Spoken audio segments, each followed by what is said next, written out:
so many people think entrepreneurs are really risk takers, and most of the good ones that I know really aren't. But doing the thing that looks risky to other people, but that you've determined is not risky or as risky. There's always some risk, but like, okay, what's the worst thing that happens? And say business is an infinite game. And so I just got to keep playing the game tomorrow. There's really no, as long as the clock doesn't stop, if I can do something that resets the clock for another day, like how'd you get to where you're at? I'm like, I don't know, I just didn't quit. Well, welcome back to the Spotlight. My name's Tim Branyan. I'm excited to be with my guest, Mikel Berger, today from the Greater Lafayette Chamber of Commerce. And thank you so much again for Vision Studio putting this on. It's early in the morning. Thanks for making the trip down here in the little bit of snow. It was awesome. So as always, thank you, Vision Studio and ISBDC, for just making this possible, where we can talk to great leaders and entrepreneurs and help perpetuate their story and put it out there and help others that are listening now around the world. Just super cool. We're excited for 2026. And let's dive right in. I'm going to quickly sort of make an intro for you, Mikel. Sure. So today I'm talking with someone who has spent years building, advising, investing in ideas that moves Indiana and beyond forward. Mikel Berger is a builder at heart. He's worked across entrepreneurship, tech, community development, and private enterprise. And what I love about Mikel is that he sees opportunity where most people see a lot of complexity and mess, and seems to just be a natural at untangling some of that stuff. Thanks. So I think we met maybe a couple years ago at a MatchBOX celebration, which I love the MatchBOX. Can't wait to talk about that place. Yeah, it's a fun place, good community. It's been, and I've got some stories there myself as a personal entrepreneur. But for people that are sort of meeting you for the first time, if you wouldn't mind, just tell folks who you are. Give us the reader's digest. I'm a farm kid from northern Indiana. Came to the Lafayette area in 1997 as a Purdue student. Ended up getting a bachelor's and a master's degree, basically in software development. I describe it, what I ended up doing, as a computer science degree minus the mathy parts. So you can guess what my calculus grade was, but I made it through. Pivotal moment in my life was this professor that I really liked. Ended up chairing my committee for grad school. This was just post .com bubble bursting, and so the job market wasn't great. But my plan was I was going to go get a job for about 5 years, and then said, I might start a business. I got some ideas, some software ideas. It was kind of pre-iPhone days, and he said, Mikel, owning a business is a good way to make some money someday, but to start it, it's a good way to be poor. And he said, the job market doesn't look great, but in a few years, you and your wife, I got married pretty young in college, and he said, you'll have a good job. You'll be making six figures, and you'll probably have a house and a couple kids, and people do it, but it's hard to step away from that paycheck. And so basically, like, if you want to start this now while you're used to being poor, your lifestyle, it doesn't have a lot to make it. He's like, I'll help you. So he was, his name is Kyle Lutz. And he said, I'm almost got tenure, so I'm not going to quit right away, my Purdue job, but pretty soon I'm going to have a little more flexibility with how I spend my time, and I'll help you get started. So my wife agreed to 2 years. She was a public school teacher, and that before I had to go get a real job. And so we're heading on 22, 23 years, and she hasn't had to go get a real job, though. I kind of have a real job. This is actually the first time in my life working for the chamber that I have a W-2 from an organization I don't own. Yeah, so it's still it's a new experiences, but it's been so anyway. That's started my entrepreneurial journey there right out of college. Well, tell me a little bit about that business. What it was. Yeah, so it was a Delmar Software. It's still around today. It's about 13, 14 people, software contracting company, but it really was a failed software products company.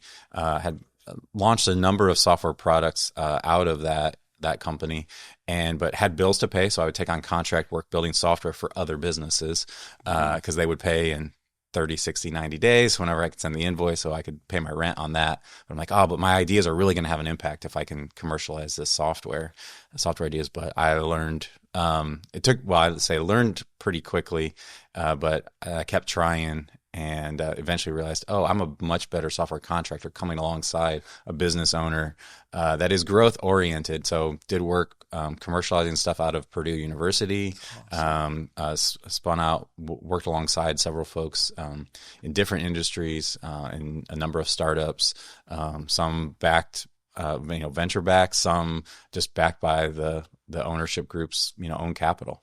And but then along the way too, I did some work for some small and medium sized kind of Main Street businesses, not tech companies, but that their owner was growth oriented. You didn't talk to me in those days if you weren't struggling with growth. Yeah. Like you had a lot of opportunities, but something was holding you back. And so I just loved learning about business from all of my customers, clients, and so that business just early in my career, being in that contracting world, just gave me insight into so many different types of businesses. And I found I really loved those Main Street businesses because they were solving real problems. Some of the startup stuff was a lot of fun and big dreams, but a lot of it didn't work out. And that's great. We need those people because some of them do, and only a few of them have to work. But the folks that were just grinding it out and growing their business and helping real people and how did we help their business grow was just a ton of fun. I learned, that's how I learned business. My degrees are, I tell everybody, my degrees are technical. I don't have an MBA. I just figured this out as we go. But I love that. Yeah. Well, one of the things that just stood out to me and all that was you had 2 years, right? Wife said 2 years till you make some real money. But as you were, focusing on building software, you're also making money that fueled and sort of kept you afloat. Yeah.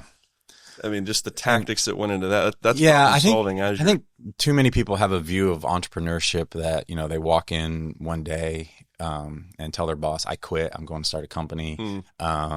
And they just jump all into it. And I sort of did, but I just graduated and I just started going. So it was, get a little contract for this, pay some bills with that, but always balancing these short-term and long-term things. So, okay, my software product ideas are what are really going to be my long-term thing. And then eventually it was the long-term thing is growing the software contracting business. So how do I get out of myself out of billable hours and start billing other people's hours and get larger projects? And so it grows like that. There's a compounding effect to that. And in my experience, not every, but most entrepreneurs have a very supportive spouse that is supportive emotionally, but also in those early days, supportive financially. And I said, my wife was a public school teacher.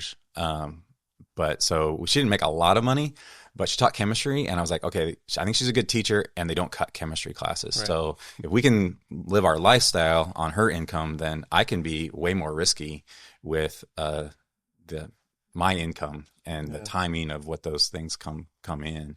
I love the tactics. I love as you were building, you were sort of, you were hedging against risk to ultimately get to this point where you've sort of pre-decided in your head, you mapped out where you wanted to go. So many people think entrepreneurs are really risk takers, and most of the good ones that I know really aren't.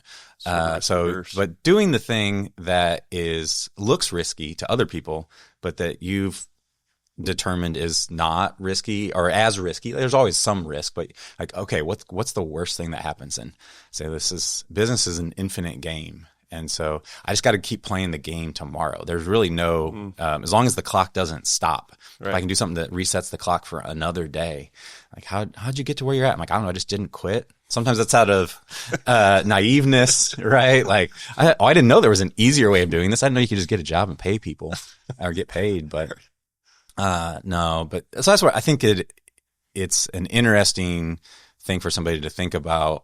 How do they mitigate those risks, or what things are legitimately less risky for them than other people? That's what's amazing about commerce, capitalism, is that I can do a thing for you at a price point that there's no way you could do it for yourself. Right.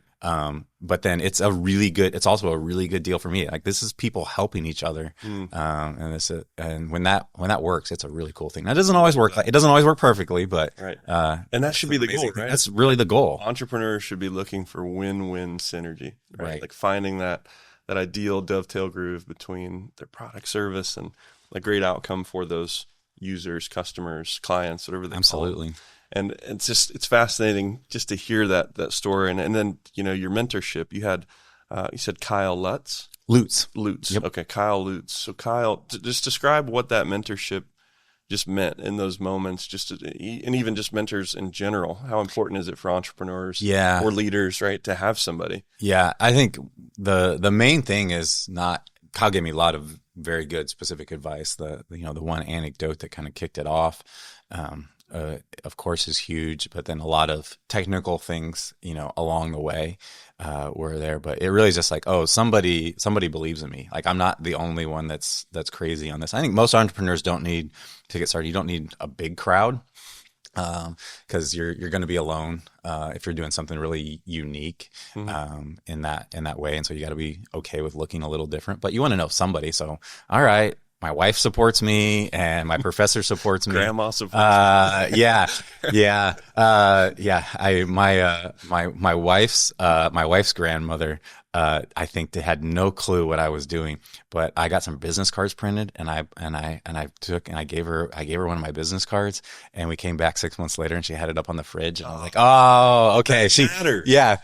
And it was like, all right, she's proud that, her new grandson-in-law, started this business. And that means the world, right? Yeah, you see that on the fridge, or you see, early on, right? There's this time frame, right, where you start something new and people aren't going to see you eye to eye, especially not your friends who you've known for a while, or people around you. They may think it's a little cringe, or you're crazy, or what's going on. Right. But if you stick and stay, like you were talking about, this consistency and your effort. Yeah. Right? And I think it's that balance, or that's the decision, right? Like, you do need people to believe in what you're doing eventually, or you don't actually have a product or service that anybody wants. So you do need to sort of listen to the market. But oftentimes your friends or your people that are closest to you aren't really in a good position to do that. And so you've got to get through some of those things. Lean on the people that can support you. Don't necessarily listen to all of the people that are saying it's a bad idea.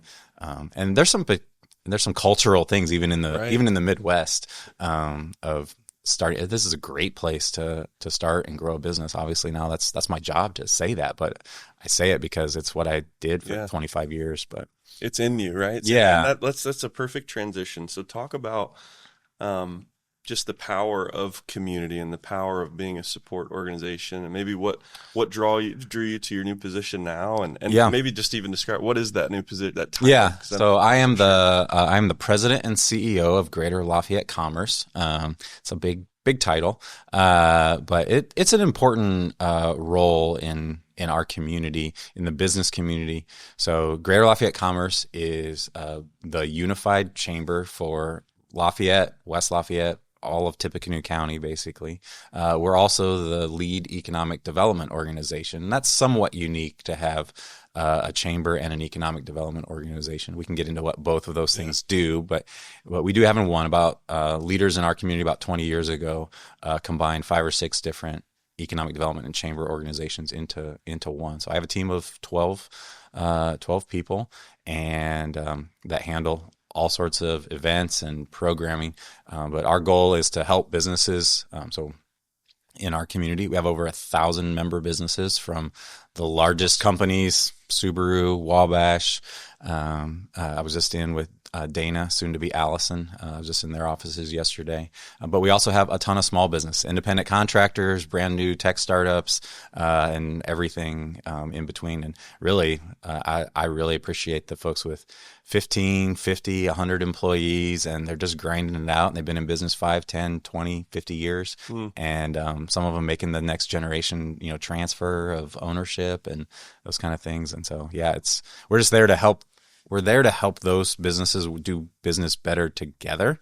But we're also, a chamber is a unique organization, a unique business organization. There's lots of business organizations, and they're good.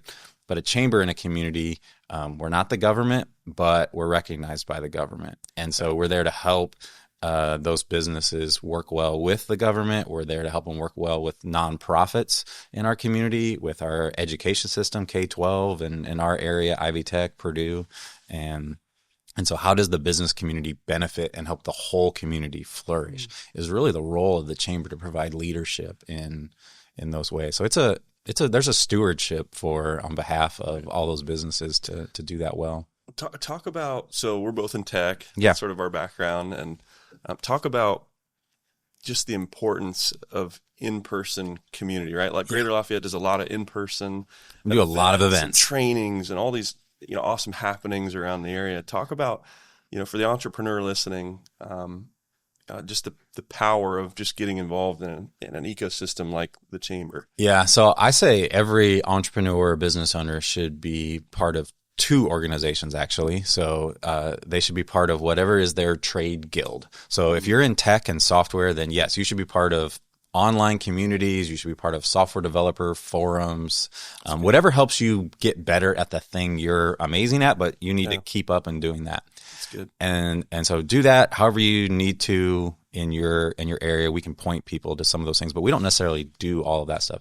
But then you also need to be, the second organization you need to be a part of is you need to be part of your local chamber, because no matter what type of business you're in, you are, even the most tech, even the most virtual business, a YouTuber, a cryptocurrency guy, you are impacted by your local economic environment. So local laws that change, even down to the weather, and when's school going to be delayed, or those kind of things that impacts your business in some way. And how do you learn from other people? And so, how do we bring folks together? I'm not necessarily the smartest business guy in all of Tippecanoe County. That's not why I got the job. It was, how can I be the guy that brings people together so our members can learn from each other. They can learn from the other people in our community and even outside of our community. How do I connect around the state and around the nation, around the world for what are the resources that the business community needs?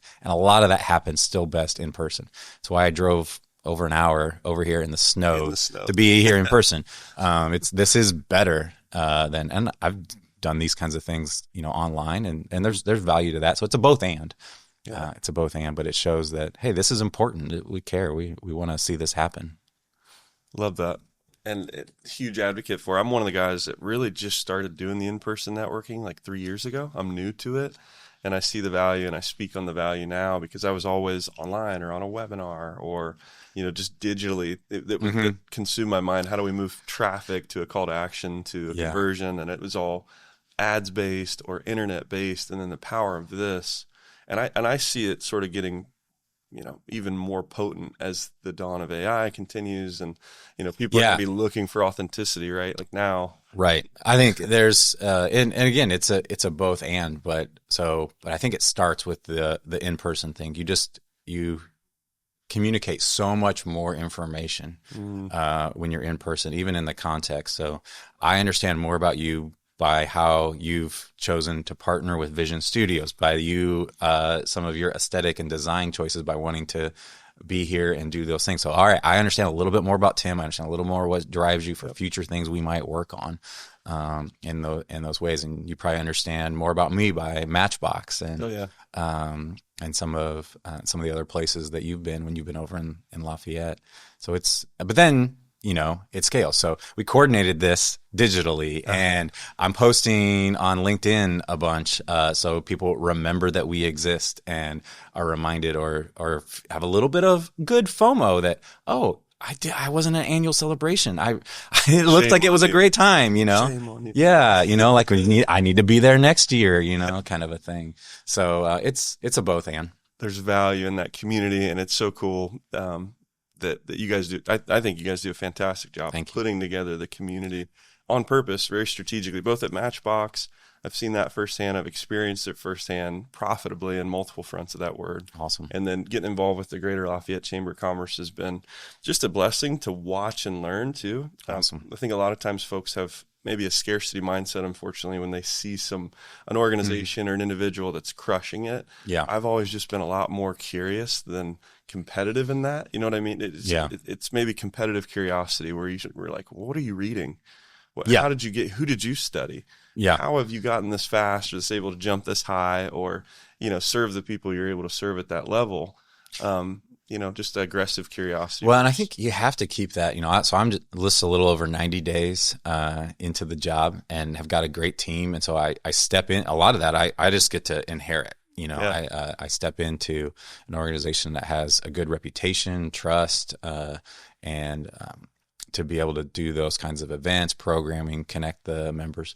But then also looking, how do we keep that up? What we did to get here isn't necessarily what we're going to need to get to where we're going in the future. So how do we build on that legacy?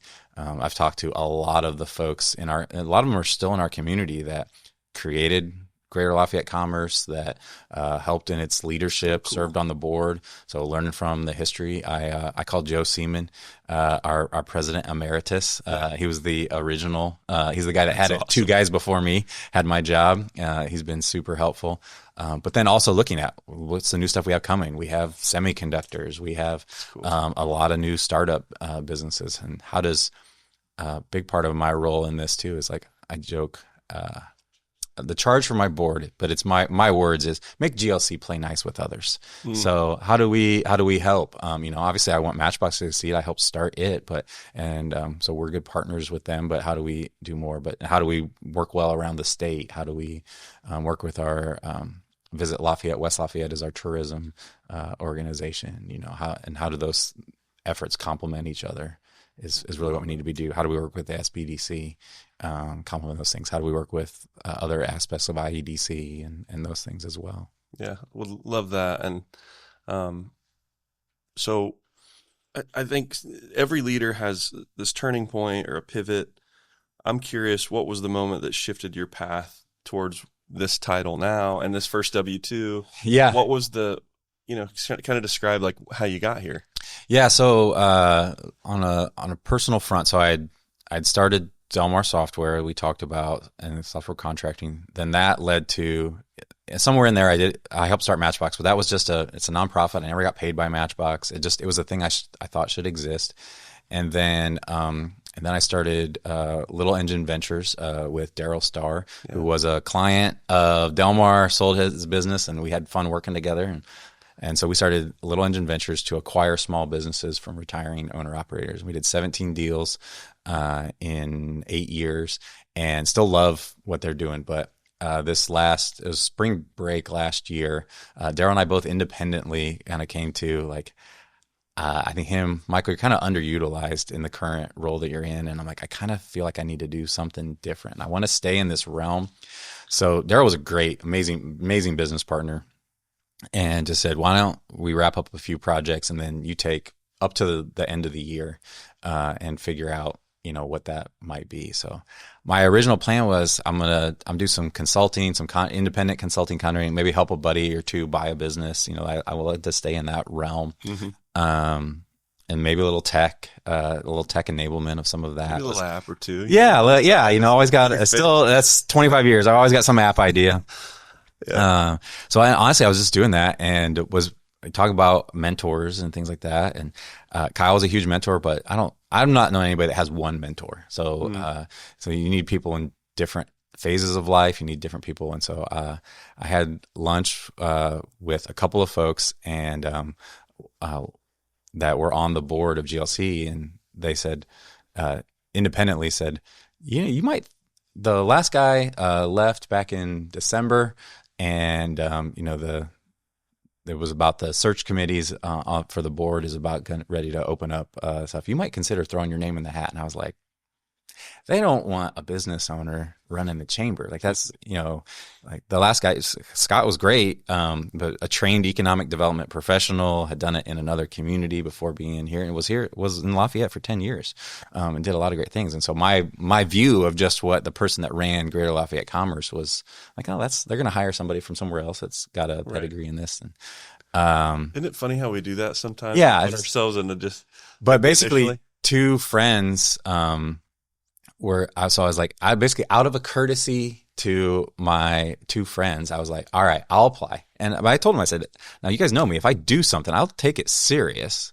So as I researched the organization, as I researched what was going on in our community, again, I've been around, but this whole process has helped me rediscover a community that I've lived in for 25, 30 years. and that's been super awesome. And so for me, when it hit, I'm like, oh, for me personally, it was my whole career, whatever organization I've been a part of or starting, was I just love sitting across the table from a business owner and going, tell me about your business. I just weirdly find that super fascinating. Is the nichier, the better. Yeah. Like, really, you can make money doing that? That's awesome. And generally like, oh, and you're growing. That's awesome. But do you have some problems with that growth? Right. Yeah, here's kind of the challenges that are limiting my growth. I can't help as many people in my business because of X. And so that's what I've done I was like, oh, that's what I've done the whole career. I got way different tools. I used to write software to help people keep growing their businesses. And now I have economic development tools, and I have programming and education and communications and events and other things to help businesses grow. So I'm like, oh, okay. Oh, a chamber and economic development organization, it's a B2B service business. I know those. Yeah. Like, I can do that. Yeah. So parts of GLC have felt very at home in that. I love a team of about 12 people. I have really talented people that I can rely on to do most of the work. Mm-hmm. My job is to coordinate them, help put everybody in the right direction. But it's also not so big that I can still get everybody literally in a room and be like, all right, here's the update. The thing, we got to make a change of plans, and so that's super fun. So it's not a huge ship, but it has outsized impact on our community. And so that part was like, all right, I think I can do this. But they aren't going to give me the job. I interviewed and they did. So we'll see if they regret it, but it's been a lot of fun. I think you're probably doing great already within only 90 days. And what a fun discovery, sort of to realize like, oh, I know this stuff. And like, I see you light up when you talk about, Tim, I'm passionate about these things, and I've been good at these things. Yeah. My question immediately is, okay, well, what are the things that you want to get better at that you already see like, okay, this is going to be a little bit of a hill to climb, or here's where I'm excited to sort of improve, maybe some things that didn't necessarily align that you're looking to tackle. Yeah. Well, and this is where I think the right new leader for an organization there would be kind of these two things. So there are the things that I personally need to get good at, mm-hmm. but it's actually our organization is pretty strong or has a good history. So I need to get up to speed in some of the economic development efforts, how we work with local and state governments, and what some of the company attraction things. That's my personal area of growth. But thankfully, we have a lot of good partners and a lot of good people in the organization that can help get me up to speed. And that's like mainly relational and sort of looking at the track record, the history of conversations or good things, bad. There's a lot of complexities, right? Right. There's rules on tax abatements and commercial real estate zonings and lots of other things that I am rapidly getting up to speed on. But I like learning new things. So I find weird, niche business related stuff super fascinating. So I'm loving that part.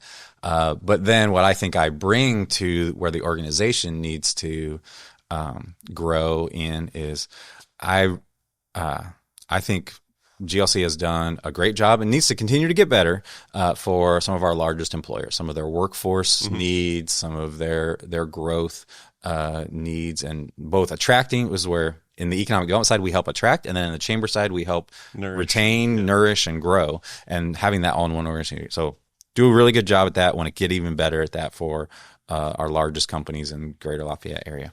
I also think we have pretty good programming for the entrepreneurially curious and newish business owners, and we have really good partners and folks like MatchBOX and mm-hmm. SBDC and that, and we point people to a lot of those good resources. The thing I felt as a member of GLC was that there was probably some lacking for what do I do when I get to 10 employees, 20 employees. Yep. I've been in business 4 or 5 years. I'm not the new exciting thing anymore, but I still got growth opportunities. How do I open up a second location?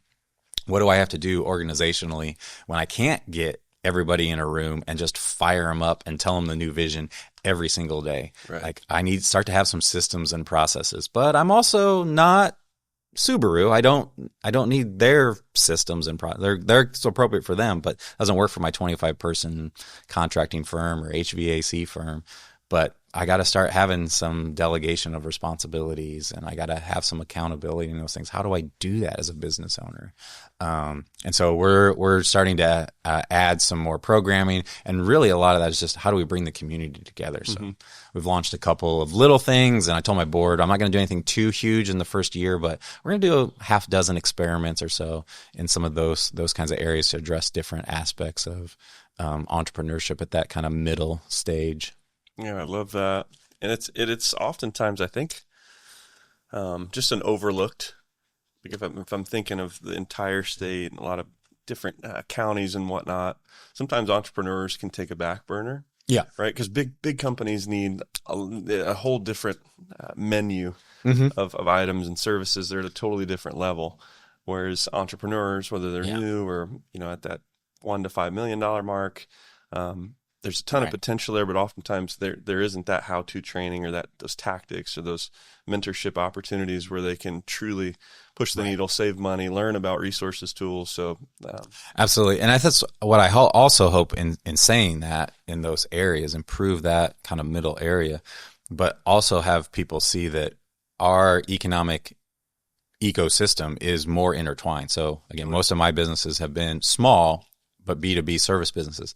A lot of the larger companies in our region have been customers. So I've felt it when they've had a dip or when they've been growing and we've had to try to keep up with them. And so how can how can we be more intertwined and realize where those connections are, that we need this, the big companies need the small companies, the big companies also provide a lot of opportunities for the small companies. I said, if I wasn't doing this job right now, there are a number of very interesting things happening with some of the new semiconductor companies that are coming in near around Purdue.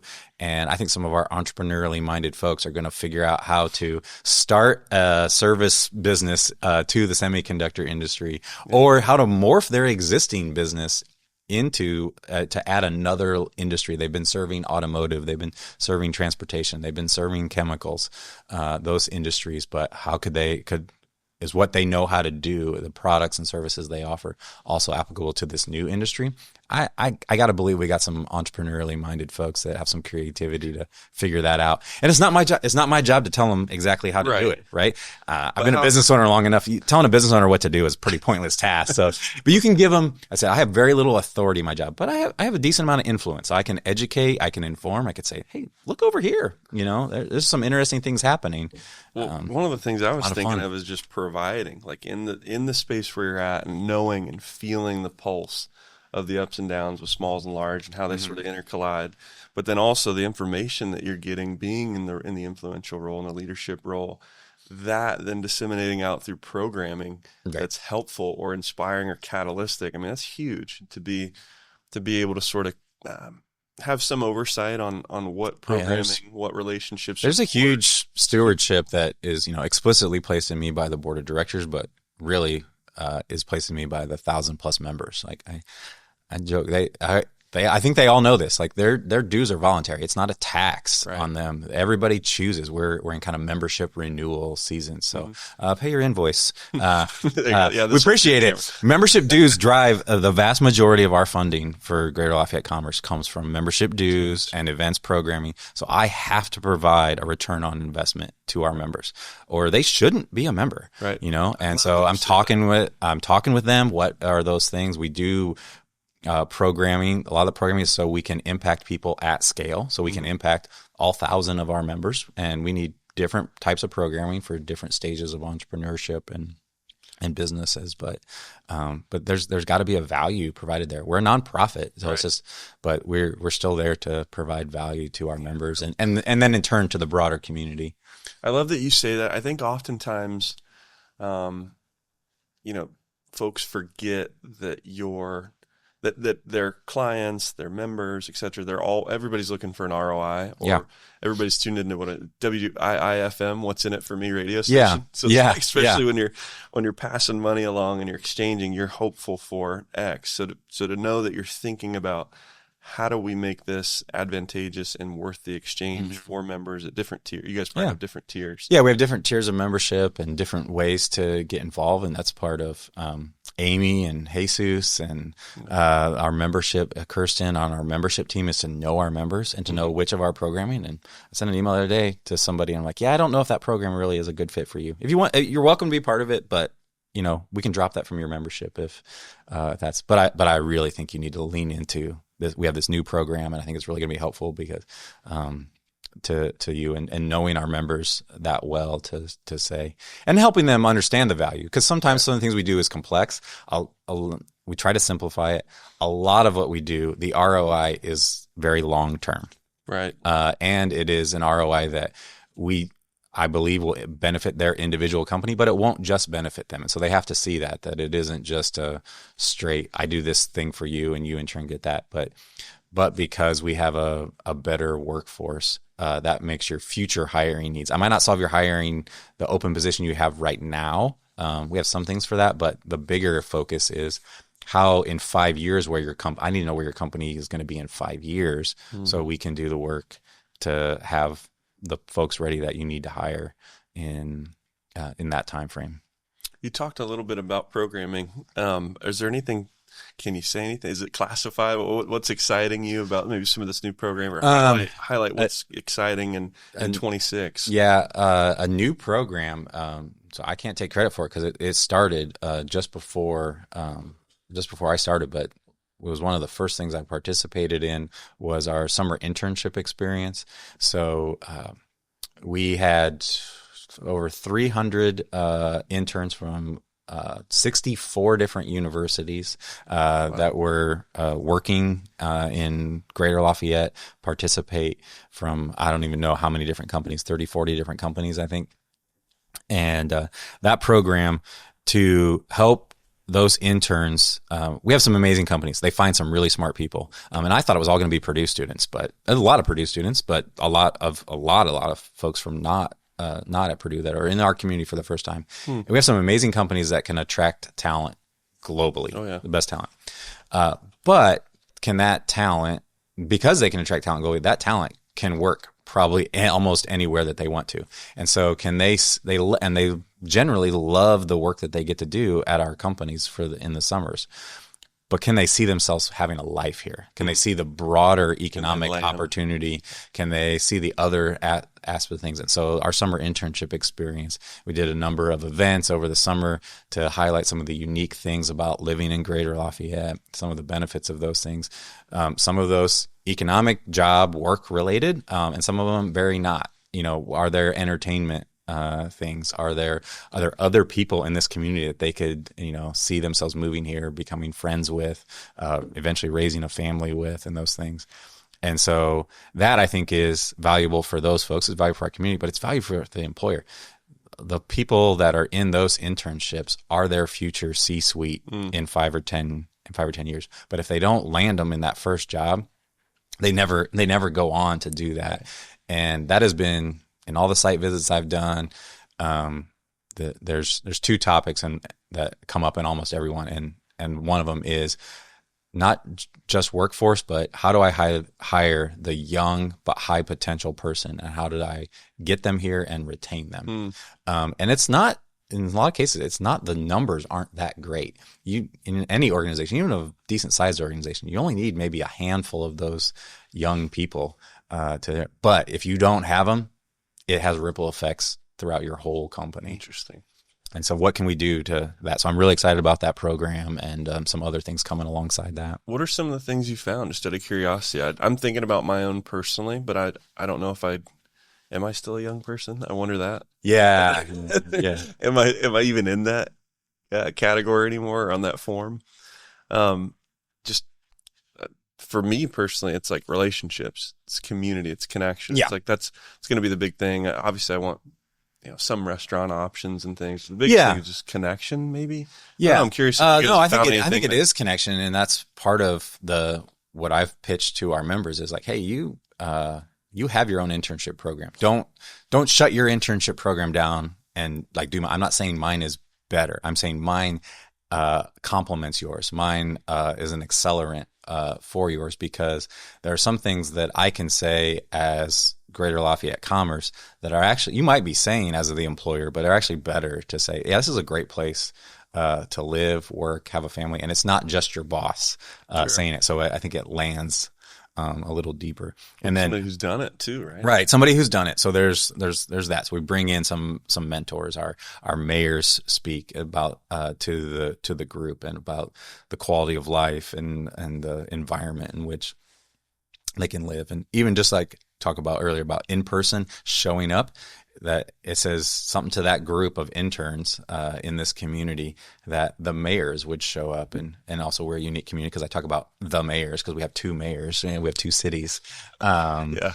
And so, but hey, there's little differences in in between the two cities, and there's differences in even neighborhoods within the cities. And where do you want to land? Where would you land? Where could you see yourself living? Do you want to live in the little bit more urban downtown, or do you want to live out in the country in a more rural area, or somewhere in between? Like helping them understand that, but really then connecting with each other so that they could see like, oh, okay, I'm not the only one. And again, that was back to the origin of MatchBOX. That was for me. It was like, oh, I thought I was the only entrepreneurially minded person. I thought I was the only crazy one that didn't go get a real job after school. And like, but it took a while, but I eventually kind of found my people, right? And we're helping them find their people is a big part of that. I can't remember the author that said it. Was like, you should move to the edge of the earth to be amongst friends. Oh, I haven't heard that. I like that though. Yeah. And it's like, when I think about a magnet or bringing people, it's like if they resonate with that, rallying up to make friends. I think that's one of the most awesome things about Indiana as a whole is that we're pretty kind people most of the time, unless it's 5 o'clock and a lot of traffic. But most of the time we're super nice. Absolutely, we are, and it makes for a great place to live. It's funny. It's funny you mentioned that because there's one instance where I've actually said our Indiana or our Midwest niceness is a detriment. And in some ways it can be. It's in entrepreneurship. So because if you have a new idea for a business or you're starting out, you tell somebody about it. In Indiana, they are going to be like, "That's awesome! Oh, wow. That's so great! Refrigerator. That's so great! Yeah, let me put you on the refrigerator."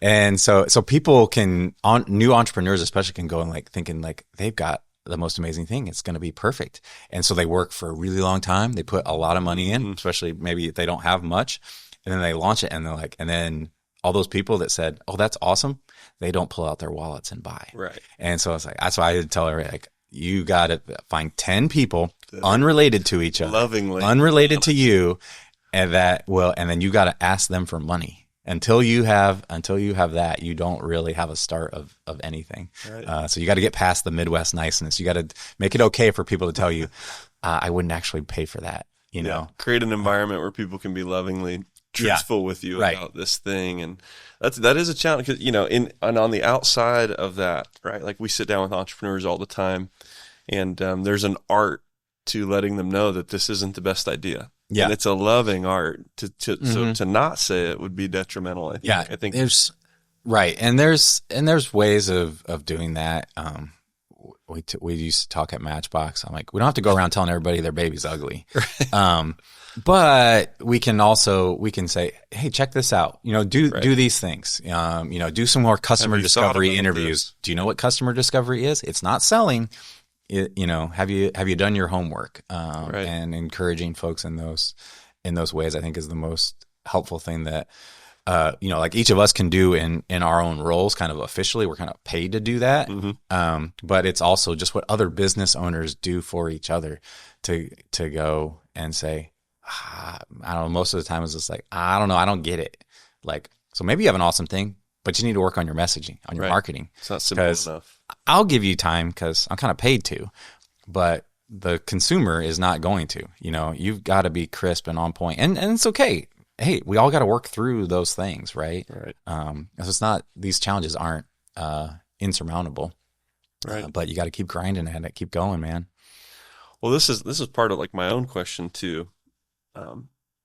How can people support the work that you're doing or get involved currently? And this is me on behalf of SBDC and just me as Tim. Awesome. Just thinking about you in this new role, and you're wanting to meet folks, and just curious how can... Super appreciate it. I think a few different things, not for you, but for anybody that is a business owner and doing business or wants to do business, become a member and just engage, and then because we are a membership organization, that's how I view it, and I'm beholden to my members. And so, and it doesn't matter if they're big. It doesn't matter if they're big or small. Something where it's affordable or right. Folks can. Yeah. Our lowest membership, I think, is like $375 for the year. We have other events. We have a few. Some events are member. A lot of events are member exclusive. You have to be a member to be able to come. We want you to make the commitment.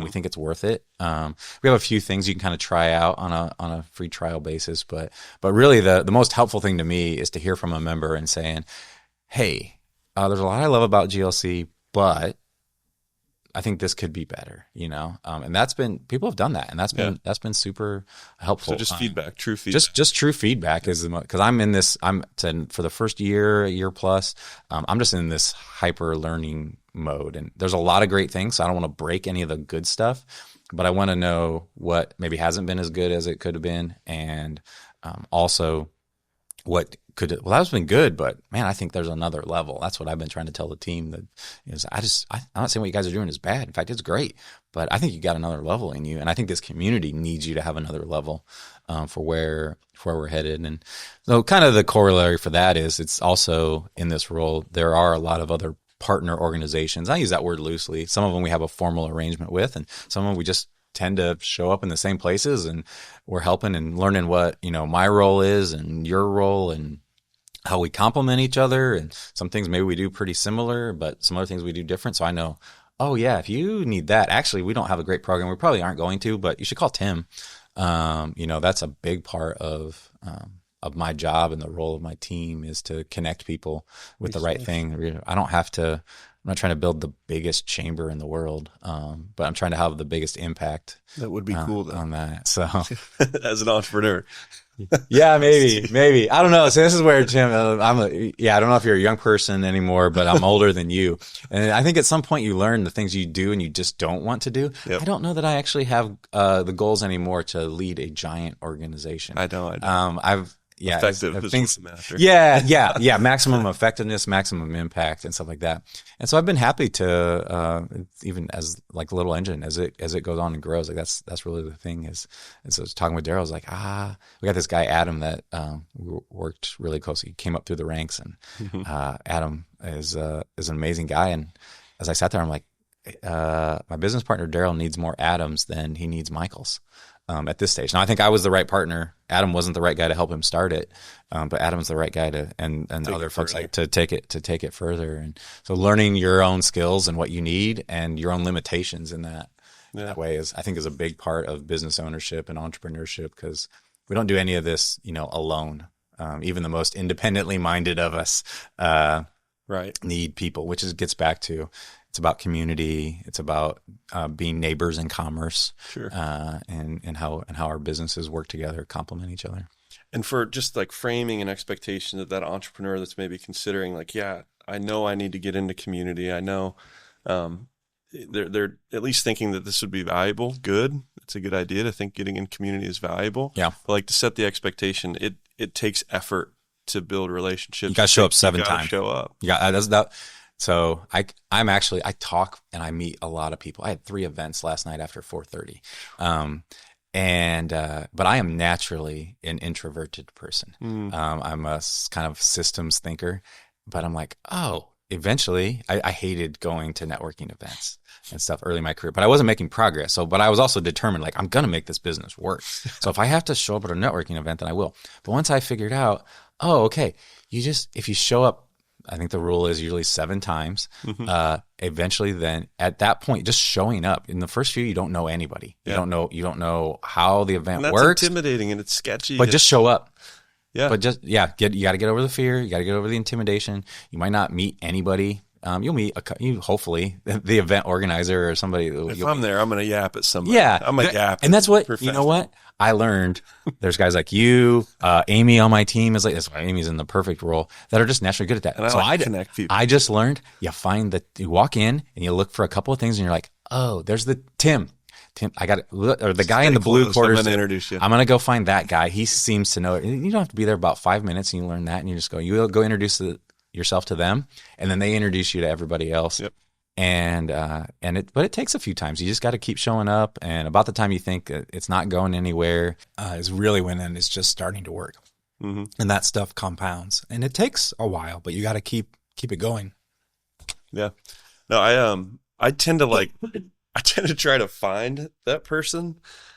Or I can sense that person's maybe feeling intimidated, or this is their first networking event, or they are sort of alone. And whether I'm standing in a circle, I like to make the circle bigger, or if I can see that person that's sort of overwhelmed or maybe on their phone, whatever, it's like to bring them into a relationship is just one of the, it's rewarding.